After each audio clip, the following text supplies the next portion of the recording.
პროგრამის მოცემა მე არ შემიძლია, სპეციალისტებმა უნდა იმუშაონ ამაზე, მაგრამ გასაუმჯობესებელი რომ არის ეს ფაქტია. ბავშვს გააჩნია და სკოლას და მასწავლებელს, დირექტორს, მშობელს. არა, მე ფიქრობ რომ არა, სათანადოდ არ იღებენ. ბევრი ფაქტორი არის ახლა რომ ჩავყვეთ ხო ძალიან დიდ. მაგრამ ვფიქრობ რომ ეს არის პირველ რიგში მოსაწესრიგებელი არის რომ გააკეთონ აქცენტი უფრო ქართულზე და უფრო ანუ გრძელვადიანი ისინი იყოს.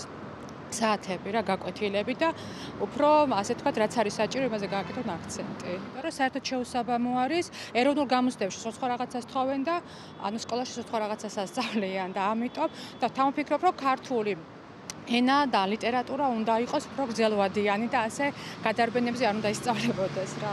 უმაღლესი და მაღალი დონე არ იქნება. მე ეს დარწმუნებული ვარ მაგაში. რაღაც განათლებას იღებენ. ესენი როგორ ითვისებენ, მე უკვე მაგაც საქმე.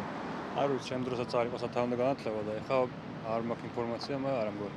ახალგაზრდობას აქვს ძალიან ბევრი ინსტრუმენტი შესაბამისი სწავლის მიღებისთვის თუ სურვილი ექნებათ რა. ერთ ფაქტს მოგიყვანთ, მაგალითად მე რაღაც წიგნი დამჭირდა. და ეს წიგნი გამოვიწერე. საბჭოთა კავშირში არ იყო. ჩამოვიდა გერმანიდან 6 თვის მერე.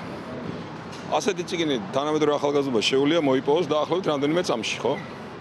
ასე რომ თავარია სურვილი იყოს და მისწრაფება და დანარჩენი პრობლემა არ უნდა იყოს. სკოლა ვერ აძლევს ახლა, აი დაწყებითების ზედა კლასები ვერ აძლევს განათლებას. მე ვისურვებდი რომ შეიცვალოს ნამდვილად. ხო არ დამატებდი მინი. მე? რას ისწავლე? ხელოვნებას, რამე ჭადრაკს, რამე რას ისწავლე? აი მაგალითად ძველ ქართული ადრე იყო, როგორც გავიგე და ძველ ქართულს ხო შევისწავლე და ეგ საინტერესო იქნებოდა ჩემი აზრით. დაწყებითებში აუცილებლად უნდა შეიცვალოს, გოგებაშვილი უნდა დაბრუნდეს. სხვა არაფერი. სხვა ძალიან განათლებული და კულტურული ბავშვები გვყავს.